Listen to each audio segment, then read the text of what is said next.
Your Royal Highness, the events marking the 50th anniversary of VE Day have tended to overshadow the fact that the war wasn't yet over. Japan actually didn't surrender until August the 14th, 1945. Can you recall the events of that day? 14th. Well, I can recall being in Guam with two. I was in the destroyer at Whelp, and there was another one, Wager, and we were escorting the Commander-in-Chief, Sir Bruce Fraser, on a visit to Admiral Nimitz, who was the Commander-in-Chief South Pacific area.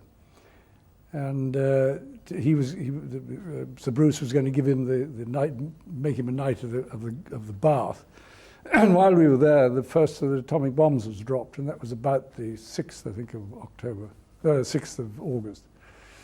And almost immediately we sailed from Guam to rejoin the big American fleet off Japan, of which the British Pacific Fleet formed one task group out of 6, I think.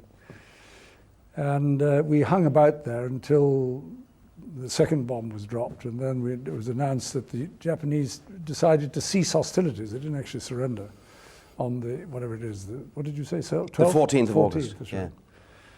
And then a small party was formed of the commander of the fleet commander, it was Admiral Halsey, and Sir Bruce Fraser and Duke of York.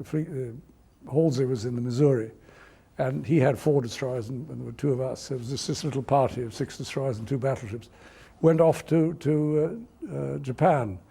And the next day, or whatever it was, we anchored in Sagami Bay, which was just on the outskirts, and we waited there for 24 hours, and then this party went up into Tokyo Bay. One of the extraordinary things that happened while we were in that bay, waiting, I mean, it was quite a dramatic arrival. You know, you'd spent years fighting the Japanese who read so much, and suddenly they were in Japan. You know, it's most extraordinary.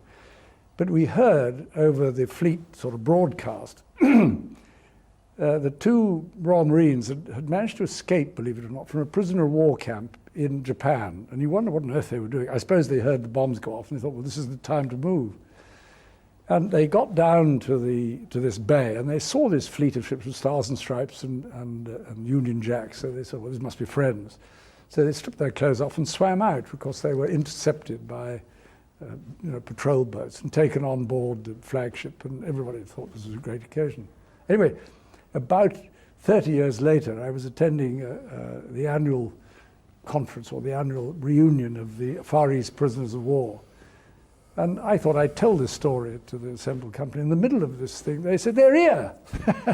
and the 2 blokes who were actually attending that thing. Extraordinary. But what sort of celebrations took place on HMS Whelp? Well, there weren't any. None whatsoever? No, it was quite busy, because we went on up into the bay, and then there was quite a lot to do, funnily enough. I don't know why. And then, of course, on the 3rd of September, everybody gathered. We had to wait for 2 or 3 days, well, until then, because there was a typhoon, and General Marshall couldn't get to Tokyo, and a lot of the representatives couldn't get there. And that was actually... Well, sorry, you mentioned that the 2 bombs had already been dropped on Japan, at Hiroshima and Nagasaki. Do you think it actually took that to make the Japanese surrender, or do you think eventually they would have surrendered anyway? Well, I think they would have surrendered anyway, but I mean, a lot later, because even after the 2 bombs went off, if you read the account, you'll find that there was no agreement about the imperial, in the cabinet or the imperial council, and it was only when the emperor virtually ordered them all to shut up and to accept the surrender, and the terms that had been published at Potsdam. No, but there was one other quite amusing incident that happened on the way up to Tokyo, or to the other Wager. The RNVR doctor was a Canadian, and the captain of the Wager was a very jolly fellow called Basher Watkins. Thought he'd play a little practical joke on him. And so he wrote out a signal from the Commander-in-Chief saying, report name, rank, and seniority of the senior Canadian officer born, you see. And he sent it down to the doctor, who came rushing up with the, what on earth is this? Well, he said, I expect they want somebody to sign for Canada, and there aren't anybody here, so they probably chose, I imagine that's what it's for. And eventually, after they all had a great laugh, and so it was all over.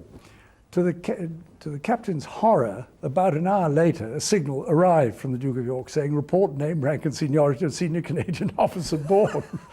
And of course he didn't know what to do. So the first thing he did was he sent for this ship's Bible, and then he sent for the doctor. And he put his hand on the Bible, he showed him the signal, he said, I swear this is true. And then unfortunately, well, for him, a Canadian more senior Canadian officer appeared. But this Canadian doctor, in spite of that, was invited over to the Missouri to witness the surrender. And he thought he'd better bring back something from the occasion. So he picked up one of those expended flashlight bulbs, which was then mounted by the ship's carpenter in a little thing, and it stood on the mantelpiece. Well, that was the Supreme Commander was General MacArthur, of course. Yeah. He accepted the Japanese surrender on the 2nd of September, on the Missouri. What can you actually recall of that particular day? We were painting ship. You were painting? Not you yourself, I hope. Well, not quite, but I mean, I was organising it. Because we'd been at sea for quite a long time, we thought we'd better look a bit smarter. And there wasn't anything going on that day, so we had everybody. And we have these sound reproduction equipment, they were loudspeakers. Yes. And so we had them picking up the commentary on the thing, and I hung them over the side so the sailors that were slapping the paint on could listen to what was going on. They could paint in time to the music, perhaps? Well, if there was any, yeah. Well, now, you'd come a long way from your days as a prize-winning cadet at Dartmouth College. Sounds as if I'd been to the Royal Show and got a Rosetta. No, I know that your grandfathers were both sailors, your father was a soldier. But I believe you yourself really would have preferred to have joined the Air Force originally. So why did you end up joining the Navy? I preferred it. I don't know, at that time it seemed to be, I mean, I'd just come out of school, so I not preferred. No, I mean, I think that if I'd left to my own devices, I think I probably would have signed up for the Navy. But I was eventually persuaded by my uncle, Lord Mountbatten, that it might be more sensible to go into the Navy. Did you have any regrets about joining the Navy rather than the Air Force? Only insofar that if I joined the Air Force, I wouldn't be here now. Not if I joined in 1939. You would have been I would have been the bomb. Pushing up the daisies. Oh, I think so. Yeah. Now, your old schoolmaster and the founder of Gordonston, Kurt Hahn, wrote in your report, and I quote here, Prince Philip will make his mark in any profession where he'll have to prove himself in a full trial of strength. Was there any doubt in your mind that you would pursue a military career? Oh, yes. I mean, it never occurred to me that it was only because the war broke out that it seemed to be easier to join than be called up. And so it was inevitable that I think it was inevitable that I was going to be in one of the services during the war. I mean, people of that age, we just did. But I mean, before that, it hadn't really occurred to me. I had vaguely thought of what could I do. A bit difficult being stateless. What sort of aspirations did you have? Oh, I don't know, farmer or something, I suppose. A farmer? Well, I don't know. I really have to wait and see. So your first ship was HMS Ramillies. That's it. What do you remember about that ship? It was the first time you really went to sea. I joined her in Colombo, and it was very hot, I seem to remember. We lived in fairly Spartan conditions. We had the midshipmen lived in what was called a chest flat, which was a hole right down. It had no outside scuttles or anything, and there was no air conditioning and no sort of.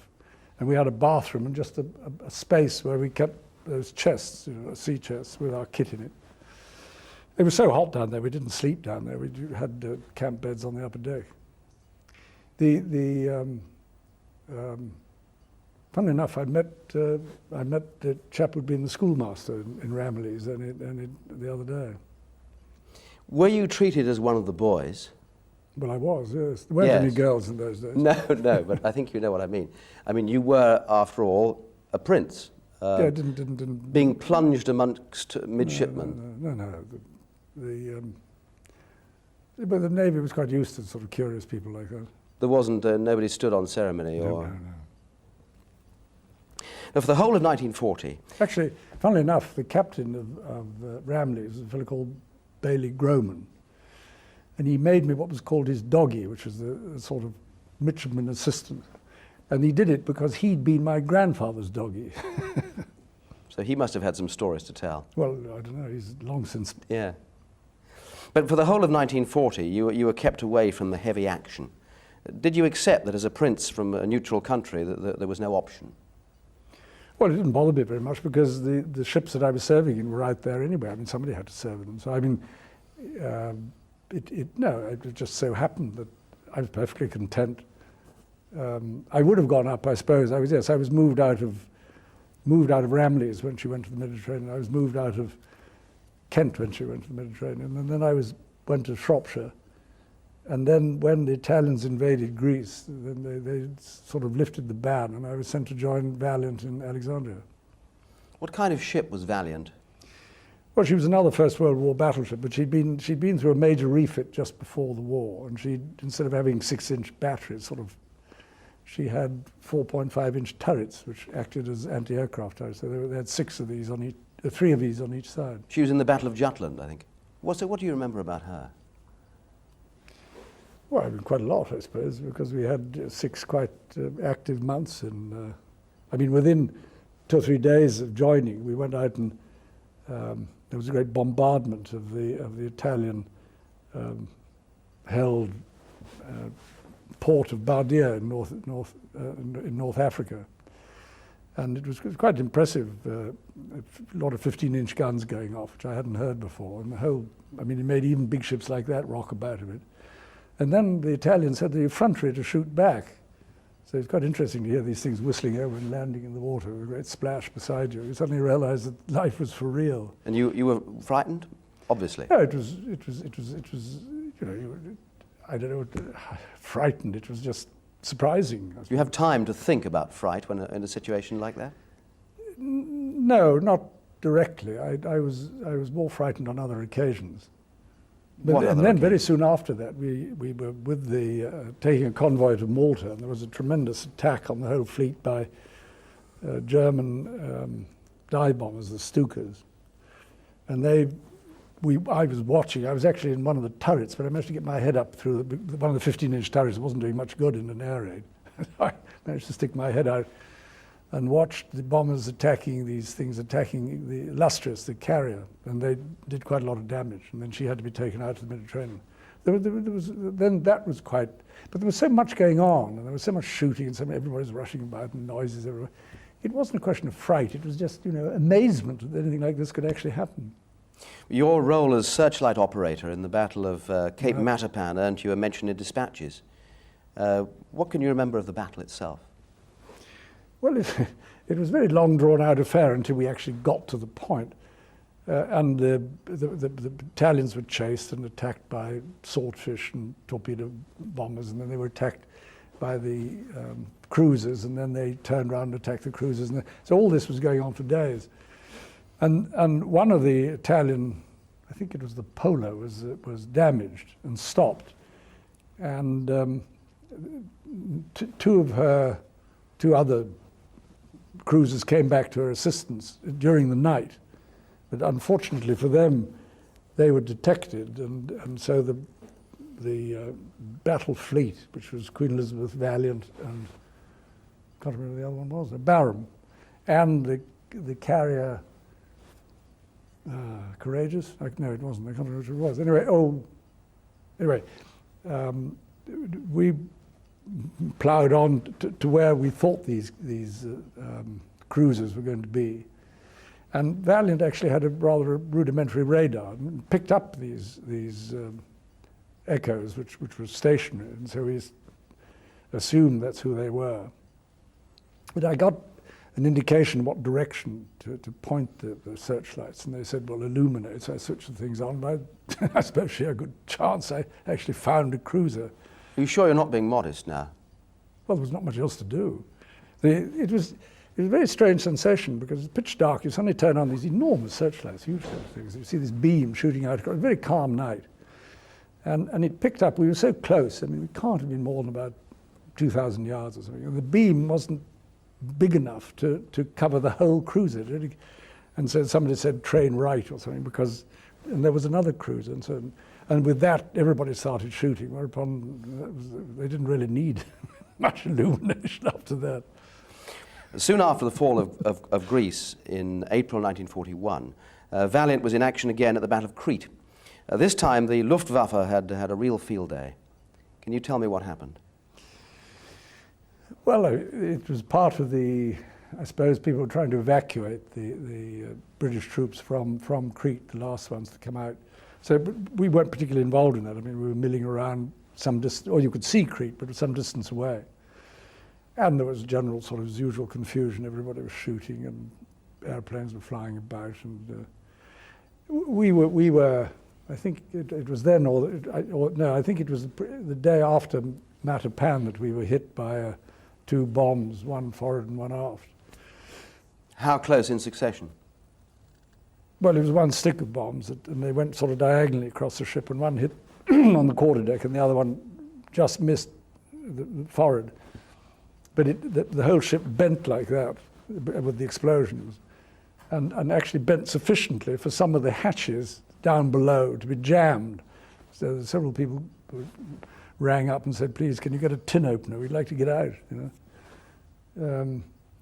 But everybody was, I mean, it was, you know, usually people, airplanes flying around, people shooting, everybody shouting, clouds of smoke. And So panic as well? No. It was all fairly controlled, but anti-aircraft fire wasn't highly accurate. And there was so much flying about that it was difficult to follow what was going on. And all the damage was done to cruisers and destroyers, really. We didn't, we were lucky, I think, really, to escape. But how badly did it actually damage the ship? I mean, did you have to... no, at Crete we weren't damaged at all. This happened the morning after Matapan. Yes, but when these bombs hit, did it really disable the vessel vastly? No, absolutely not. No, it made no difference at all. Only one chap was killed, and he was extremely unlucky.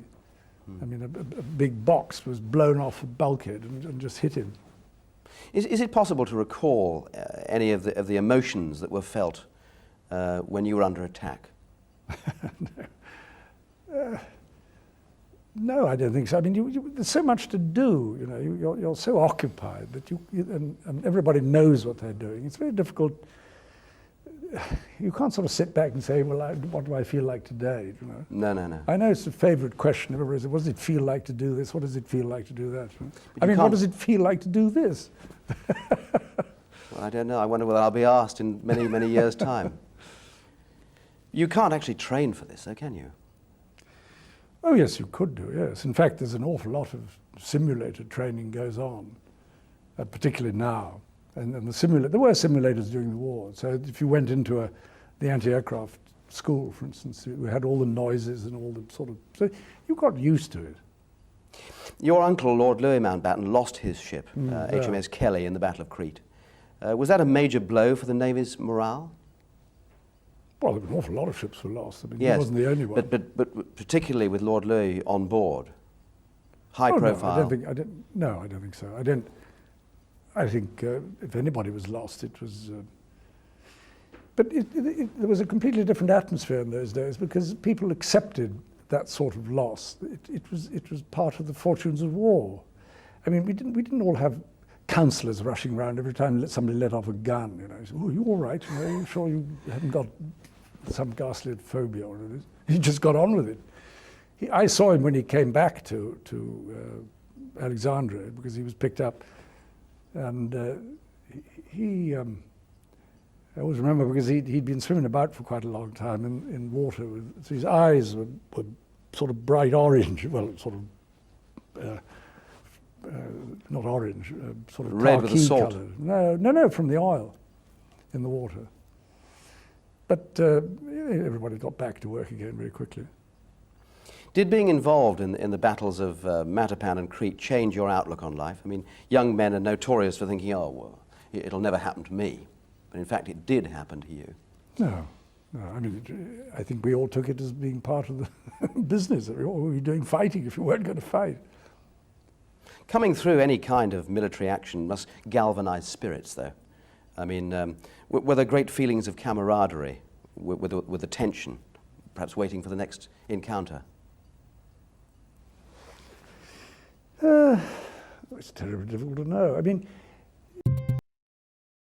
once you were in the routine, you were always going out on some operation, coming in again. And I think the having followed the events that led up to Matapan before we went to sea, knowing that we were going to get involved or hoping to get involved, was people said, "Well, I don't want to be a hero," you know, but it was all rather sort of childish. But I mean, people just got on with it. And by the time you appear to have built up a reputation as a man of action who didn't really stand on ceremony, your journey home to the UK by a coal-fired ship, troop ship, for instance, do you remember the Chinese stokers going on strike, jumping ship at Puerto Rico? Yeah. What happened? They went on strike and left. And then they called, there weren't very many passengers on board, as a matter of fact. I think there were 3 RN midshipmen and 1 merchant navy apprentice. We'd managed to transship at Durban, and we hoped to get home quicker. In fact, we didn't really, but we pulled in at Puerto Rico to refuel. And so we were asked to volunteer, so we went down and did some coal trimming. I got a certificate from the Canadian Pacific saying that I'd qualified as a coal trimmer, but I've lost it, needless to say. Hard work? It was quite hard work, yes. Lost a few pounds in weight now. Very likely, yeah. Why did they go on strike in the first place? I have no idea. I wasn't paying much attention. We then went on to Newport News, and where I managed to, with the 3 of us, managed to hire a car and drive up to Washington, which was quite funny. We were in white uniforms and drove back through the pouring rain and had a flat tire just before we got back to Newport News. And of course, trying to change a tire in the rain in white uniform left us looking pretty scruffy. What did you do in Washington? I just walked around and had a look. And when you were there, what was the American attitude towards you? British naval officers, I mean, there was no covering it up, you were in uniform. Yes, but I think there were so many uniforms, and Washington's a very cosmopolitan place. I don't think anybody noticed, frankly.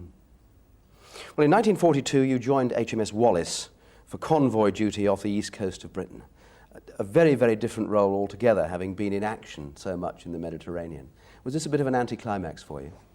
Oh Lord, no. I mean, the North Sea was a very active place. E-Boat Alley, I think it was called. Yeah, well, that's off the Norfolk-Suffolk coast, yes. But we used to start with convoys in the Firth of Forth at Methil, and then take them down to Sheerness, and we'd spend a night in Sheerness and pick up another one and take it back again.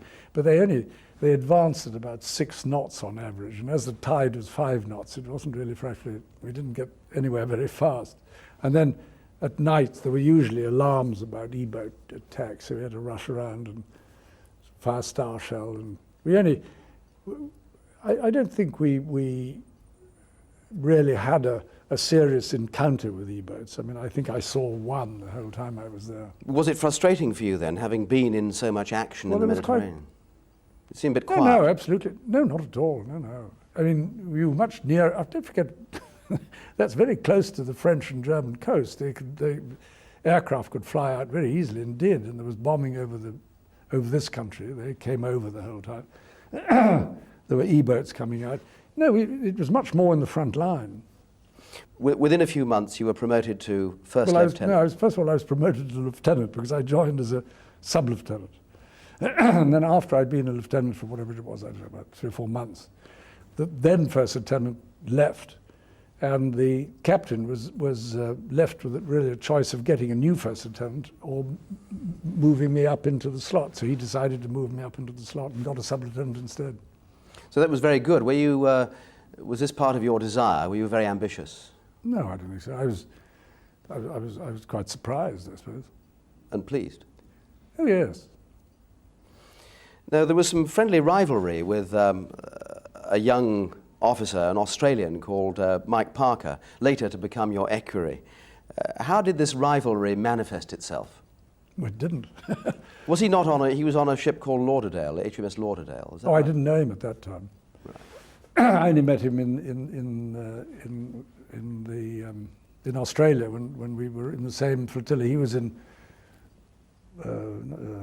Whirlwind, and was it Whirlwind? And I was in Whelp. We were in the 27th flotilla. But I mean, we saw a lot of each other after that because he was one of the ships that was in Hong Kong, and we got to know each other and played squash. That sort of thing. Good mates. Yeah. Yeah. I read that as a young naval officer you were pretty much a perfectionist. Is that the case? At what? A stickler for perfection. I don't think so. Not particularly. I mean, I think everybody tried their best to make the best of the job. We had very good people. Some might see the Navy as a rather solitary life for a 21-year-old bachelor, separated from his family, his friends by war and thousands of miles. How did you stay in touch with events back home? Well, by letter. I don't know how else. Who did you write to? Or?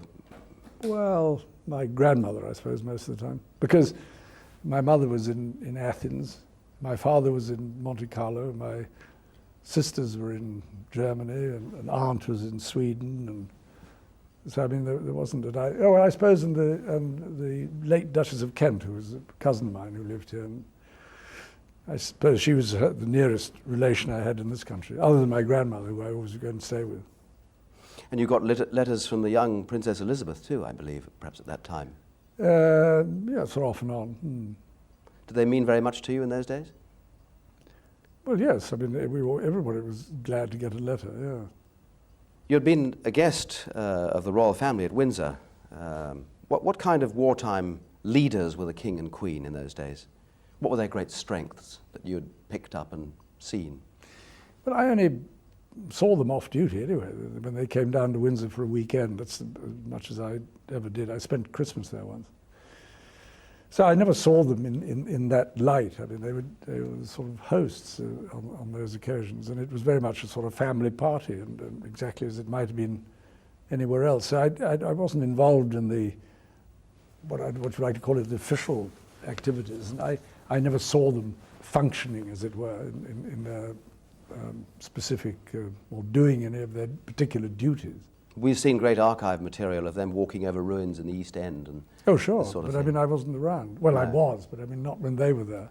I mean, I was not very far from here on leave from Rosyth, and I was actually having a bath rather comfortably in my uncle's flat in the top, well, little house he had in Chester Street. And I was lying there thinking, this is rather splendid, and wondering what I was going to do that evening, when a doodlebug went past the window, and it landed just not very far away back there with a loud crump. Made you get out of the bath pretty quick and dry. Well, I reckon it was too late by then, so I just stayed in the bath. During the spring of 1944, your new ship, HMS Whelp, was being built in Newcastle. Mm-hmm. You spent some time around the shipyard waiting for the completion of work. Was that duty very frustrating, waiting for your ship? No, it wasn't at all frustrating. What you had to do, a ship, while it's being built, they send a certain number of people in advance, the chief engineer and the first lieutenant, who's the executive officer, the administrative officer, on ahead to, in a sense, to supervise the final fitting out. And there are all sorts of little things. They say, where would you like this piece of kit? Where would you like that? And how would you like this arranged? And you had to, stores were coming in, you had to, so that the thing was a combination of work together with the builders, which was Hawthorne, Leslie and Hepburn, and for the Navy, if you know what I mean, for all the sort of internal naval arrangements. Then you had to write things like standing orders and look and see who you were going to get. And then people drifted in all the time, so you had to accommodate them. And I mean, it was a sort of administrative business, simply getting the ship ready for commissioning. And you were living at that time in a boarding house? No, in a hotel. I think it was called the Gordon Hotel, somewhere or other. I can't remember what it was. Sort of residential hotel? I think so, yes. Yeah. Which probably gave you an insight into the man in the street, as it were. The man in the street live in a hotel? Well, if you would like to put it that way. I mean, we had lots of men in the street, off the street in the Navy. I mean, most of the ships, most of the men in Wallace came from Liverpool. And a lot of the ones in Whelp came from South Wales. But you don't understand, if you're in the services, you meet people from all walks of life. I mean, you just live with them. You know, it's not. The only difference is that people have different responsibilities. So you're glad that you were in the services then? Oh yeah. It gave you a greater insight, perhaps, to... Well, I didn't do it with that end in view, but No. that is what you get at the end of it. You get to know people of every kind of background. Which you wouldn't And provide necessarily have everybody... done. What? Which you wouldn't necessarily have done had you not been in the services. Yeah, you could say that. By now, Italy had surrendered. By when are we now? D-Day was a couple of months away. From a military perspective, did you feel the tide had turned in the Allies' favour? Well, it obviously had, hadn't it? I mean, Yes, it had. we but landed, were you aware of it? Oh, yes, we knew exactly. We were in, because we just commissioned, the whole of the 27th Flotilla, or most of it except for one that had got damaged, were all up in Scapa Flow. And we were the only inhabitants of Scapa Flow during the invasion, because we were literally all just been commissioned. And as soon as the invasion had taken place, and the war was moving into Europe. In fact, the naval war in Europe virtually ended. I mean, the U-boats had more or less, well, they were still being chased, but I mean, in the sense they were not as effective as they had been. Everybody's eyes, or at least our eyes, were on the Far East because the war was still going on. So we all set off and went through the Mediterranean and went to Ceylon, where the ships that were going to form the British Pacific Fleet joined together and then went out jointly via Fremantle and round to Sydney. And a proportion of ships stayed in Trincomalee in the East Indies as the East Indies Fleet, working with the Burma, in a sense, as part of the Burma War. So what was the state of the Pacific War at this time? Well, it was... The Allies had begun to get on top. It was quite bloody. Well, the we'll say. Allies, it was the Americans, there weren't anybody else. And they'd got on very severely on top. They'd retaken most of the islands which the Japanese had occupied at some stage during the war. They'd worked them right back. And when we arrived, they were just invading Okinawa. And we only got in to the invasion of Iwo Jima,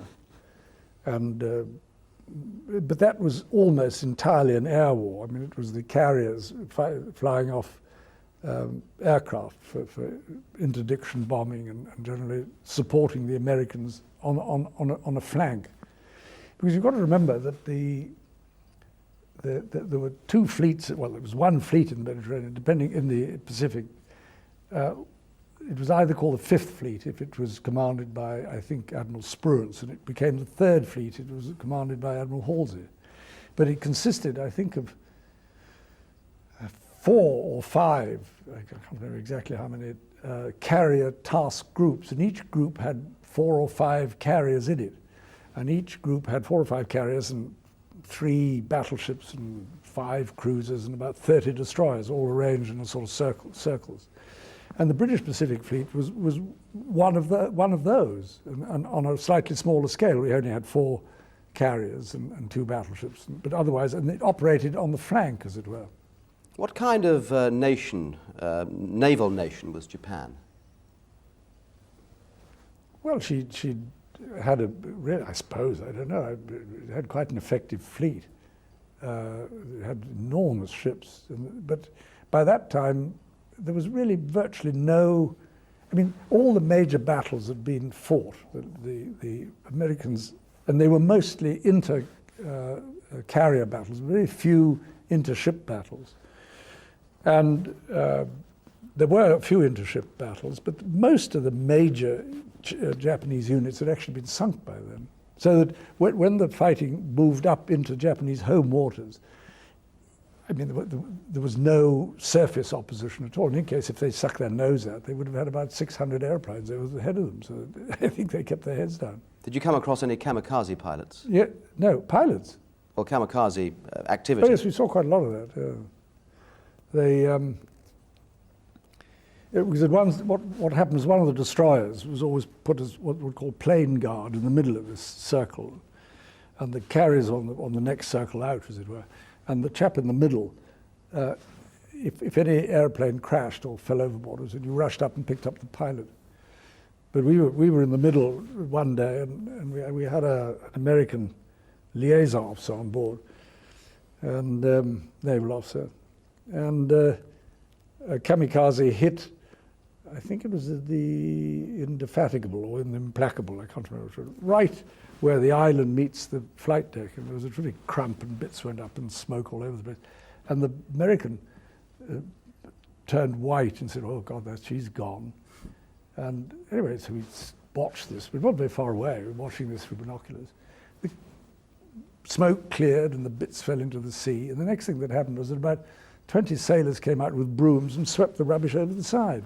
And he couldn't believe his eyes. Of course, what he didn't realize was, at least I don't think he realized, that the British carriers had armored flight decks. They had sort of 4 inches of armor, whereas the American carriers had wooden flight decks. And whenever a kamikaze hit one of those, it went straight through the flight deck and exploded in the hangar. And then, of course, it set fire to the whole bloody thing, and there was a frightful shebang, and they, of course, lost the ship. And they were absolutely amazed to discover that one of these carriers could be hit by a kamikaze in the most vulnerable place, and nothing happened. I mean, there was a lot, it burnt a bit of the and then Illustrious had a most extraordinary experience. I mean, I wasn't on board, but I heard about it afterwards.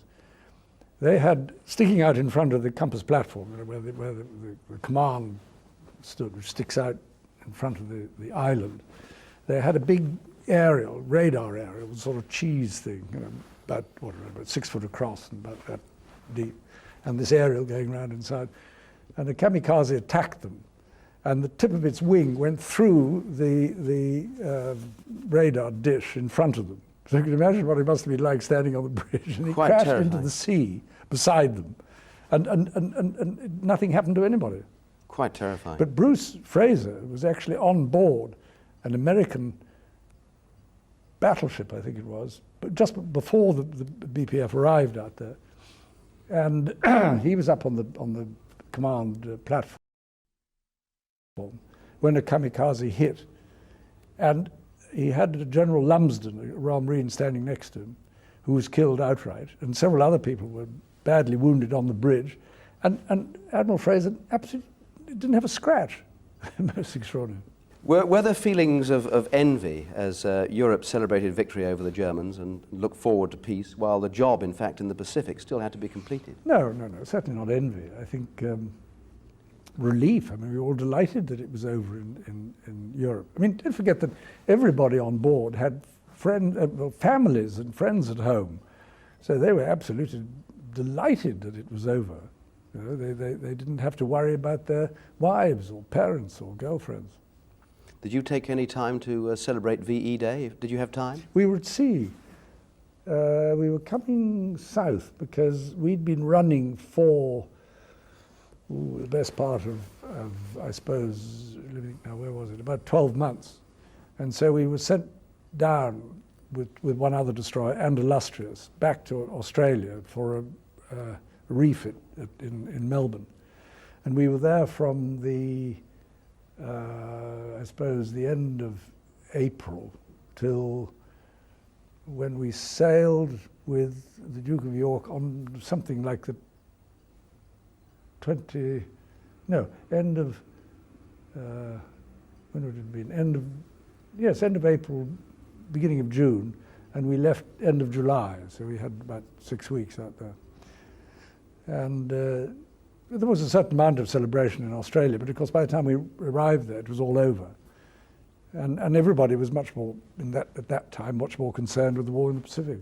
You talked about friends and family and this sort of thing. Was Princess Elizabeth able to communicate in her letters the relief that Britain felt? Life of me, I can't remember what she wrote in her letters. But they were numerous, obviously. No, not particularly. She was quite busy too, don't you forget. Yes, exactly. Do you think the veterans of the Far East are given enough credit for the way they conducted themselves in wartime? By whom? Or are they overshadowed, in fact, by European forces? Well, speak for yourself. Well, you say by historians, I really meant. Not that I'm a great historian. It depends what history you read. I mean, if you read an account of the war in the Far East, they get full credit for what they did.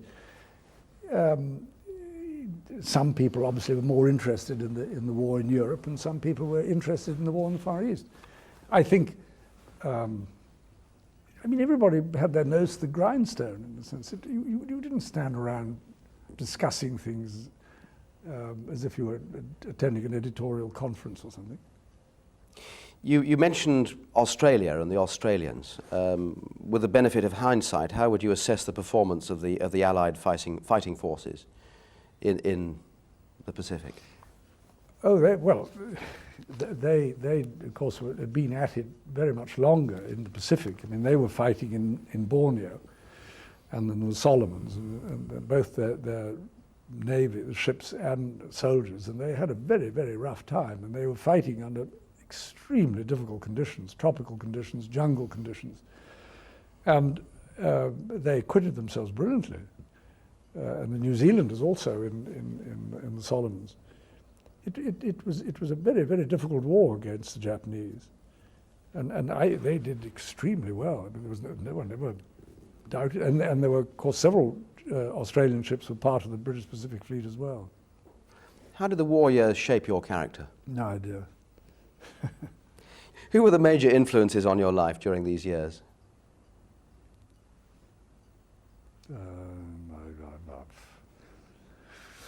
I suppose that's a very difficult question to answer. The first captain in Wallis was a fellow called Teddy Hayward Lonsdale, who was a great character, and I was very fond of him. And he had he'd been in the Navy, then went out and then came back again, and was a great.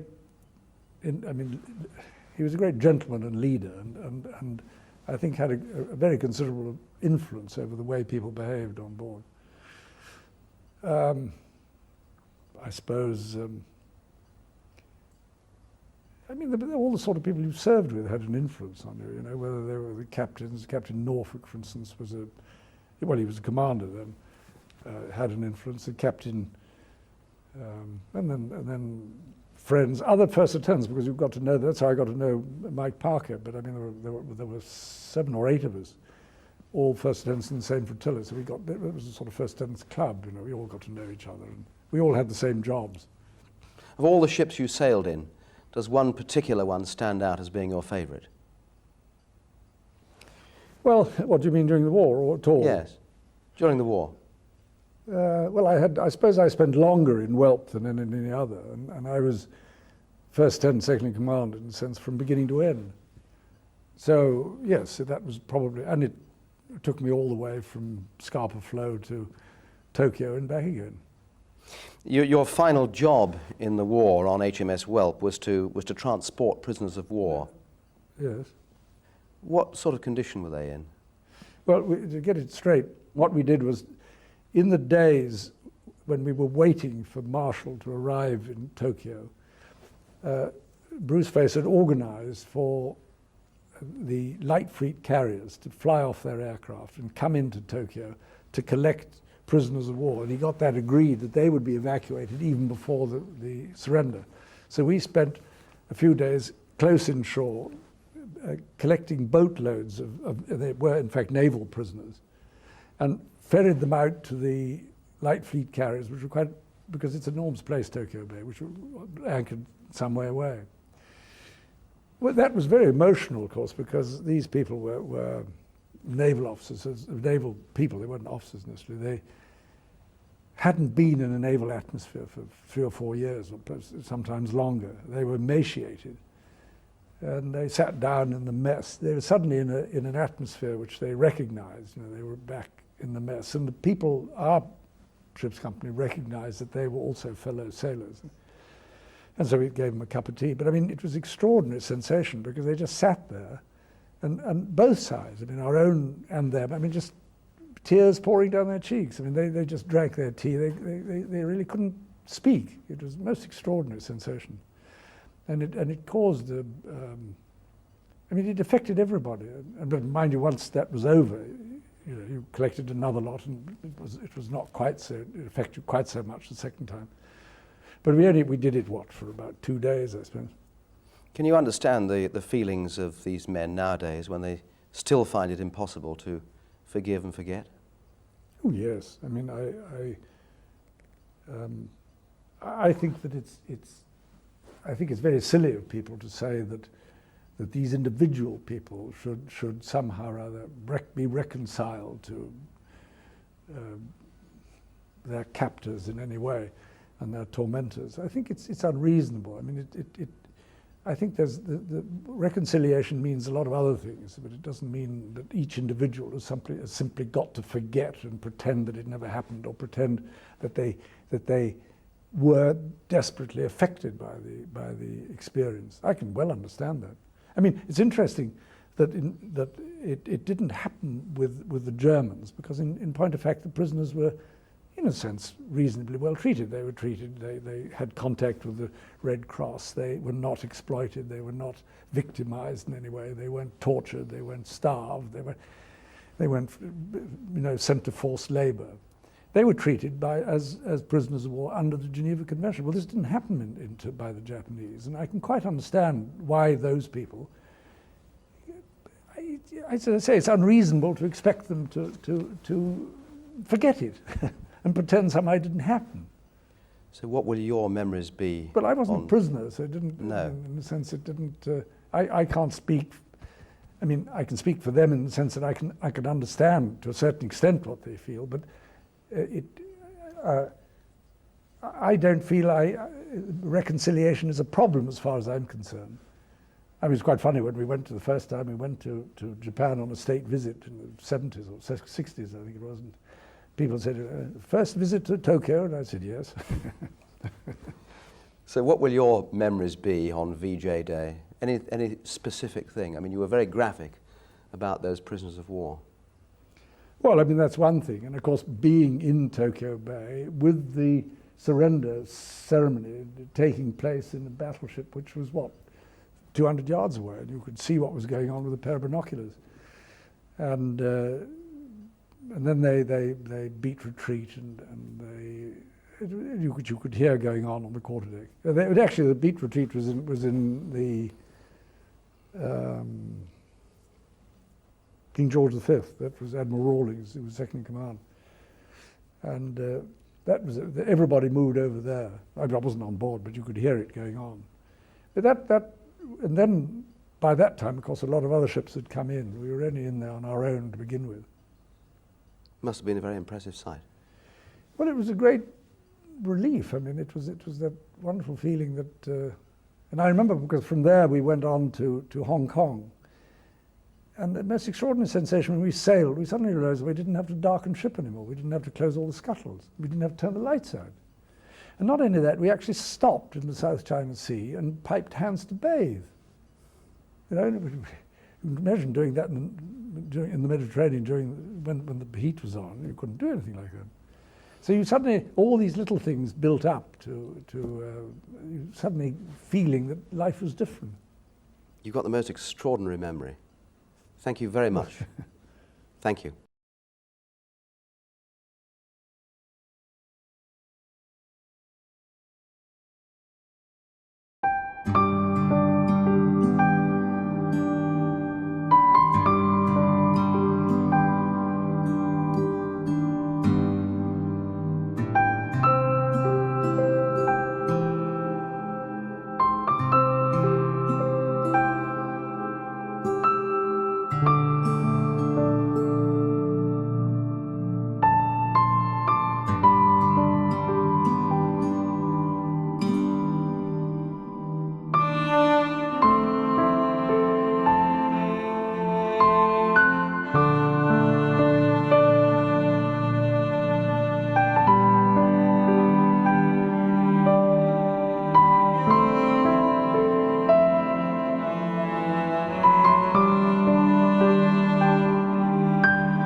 Prisoners of war. And I thought I'd tell this story to the assembled company. In the middle of this thing, they said, "They're here!" and the two blokes who were actually attending that thing. Extraordinary. But what sort of celebrations took place on HMS Welp? Well, there weren't any. None whatsoever? No, it was quite busy because we went on up into the bay, and then there was quite a lot to do, funnily enough. I don't know why. And then, of course, on the 3rd of September, everybody gathered. We had to wait for 2 or 3 days, well, until then, because there was a typhoon, and General Marshall couldn't get to Tokyo, and a lot of the representatives couldn't get there. And now that was actually... Well, sorry, you mentioned that the 2 bombs had already been dropped on Japan, at Hiroshima and Nagasaki. Do you think it actually took that to make the Japanese surrender, or do you think eventually they would have surrendered anyway? Well, I think they would have surrendered anyway, but I mean, a lot later, because even after the 2 bombs went off, if you read the account, you'll find that the